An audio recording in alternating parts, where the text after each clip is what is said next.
கபாலியோடைய வெற்றி அப்படின்றது வந்து தயாரிப்பாளர் தானுக்கு தெரியும். மற்ற படங்களுக்கான ஃபர்ஸ்ட் வந்து படம் ரிலீஸ் ஆகிறதுக்கு முன்னாடியே 100 கோடி ரூபாய் லாபம் ஈட்டின படம் வந்து கபாலி.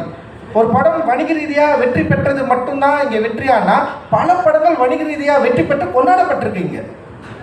விமர்சன ரீதியாக மிக மோசமாக விமர்சிக்கப்பட்டாலும் அந்த படம் வெற்றி படமாக வணிக ரீதியில் வந்து பெரிய அளவில் கலெக்ட் ஆச்சுன்னா வெற்றி படமாக கொண்டாடப்பட்டிருக்கு. ஆனால் கபாலியை வந்து இவர்கள் வந்து மிக மோசமாக அமைச்சிட்டாங்க. ரஜினியை வந்து எப்படி நீ வந்து ஒரு எஸ்சி டைலாக்கை வந்து வச்சு பேசலாம், எப்படி ரஜினிக்குள்ளே வந்து ஜாதியை கொண்டு வரலாம், எனக்கு உண்மையிலேயே வந்து அதை எப்படி கையாளுறதுன்னு எனக்கு தெரியல.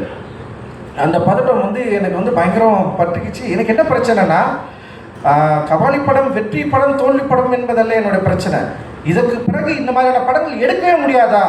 யாராவது எடுக்க வந்தால் இப்படி ஒரு சிக்கல் வருமா? ஏன்னா தமிழ் சமூகத்தில் பயங்கரமான டிஸ்கஷன் நடந்துச்சு அன்றைக்கி. அந்த சினிமாவில் வந்து எப்படி சினிமாவில் நீங்கள் இதை பேசலாம், எப்படி நீங்கள் சினிமாவில் இதை பேசலாம், எப்படி நீங்கள் இதை சினிமாவில் பேசலாம் எனக்கு புரியல. அப்போ தான் நான் யோசித்தேன், அப்போ இதுக்கு முன்னாடி இருக்கிற சினிமாக்களை, என்னை மறந்த சினிமாக்களை, என்னை ரொம்ப மோசமாக சித்தரித்த சினிமாக்களை, என்னை வந்து ரொம்ப இழிவாக பேசின சினிமாக்கள், இத்தனை ஆட்கள் என்ன பண்ணாங்க இத்தனை வருஷமாக? இவர்களெல்லாம் ஏன் இவர்களுக்கு குரல் கொடுக்கல? இவங்க ஏன் இவங்களை பற்றி கேட்கவே இல்லை? இவங்க ஏன் அதை பற்றி பேசவே இல்லை? அப்போ நான் என்ன பண்ணுறேன்னா, நான் ஒரு என்னுடைய லைஃப்பை, என்னோடய வாழ்க்கையை நான் உங்களுக்கு காட்டுறதுக்காக நான் ஒரு திரைப்படம் எடுக்கிறேன். அதுவும் வணிக ரீதியாக வெற்றி பெற்ற ஒரு திரைப்படமாக அது இருக்குது. ஆனால் மிக மோசமாக சித்தரிக்கப்பட்டது. அதோடைய திரைக்கதை அமைப்பை பற்றி பேசுகிறவர்கள்கிட்ட நான் வந்து டெஃபினட்டாக நான் வந்து ஒத்துக்கிறேன். அதோட திரைப்பட குறைவு, அதாவது திரையாக்கம் குறைபாடுகளை வந்து நான் வந்து மனப்பூர்வமாக ஏற்றுக்கொள்கிறேன். ஆனால் ஒரு நடிகரை நீ எப்படி பேச வைக்கலாம், எப்படி இந்த கண்டென்ட்டை பேச வைக்கலாம்? மற்றபடி சூப்பர் ஸ்டார் ரஜினிகாந்த் அவர்கள் நடித்த மற்ற எல்லா படங்களும் உங்களுக்கு வந்து சூப்பராக எனக்கு தெரியவே இல்லை.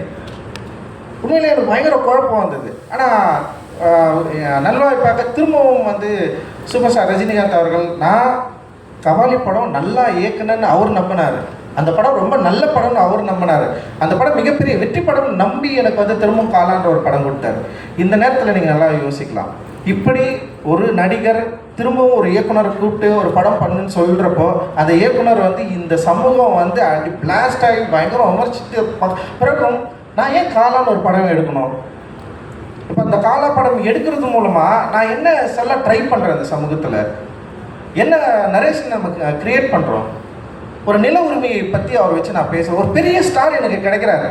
அந்த பெரிய ஸ்டாரை வச்சு நான் திரும்பவும் ஏதோ ஒரு கமர்ஷியலான ஒரு படத்தை எடுத்து நம்ம வந்து என்னுடைய லைஃப் ஸ்டைலை வந்து மாற்றிக்கக்கூடிய பெரிய பணங்களை சம்பாதிச்சு நான் போயிருக்கலாம். பட் ஆனால் நான் என்ன ட்ரை பண்ணுறேன்னா, திரும்பவும் வந்து சூப்பர் ஸ்டார் ரஜினிகாந்தை அவர்களை வைத்து நிலமற்ற மக்களுக்கு நில உரிமையை கோருதலை பற்றி ஒரு விஷயத்தை வந்து நான் பேச ட்ரை பண்ணேன்.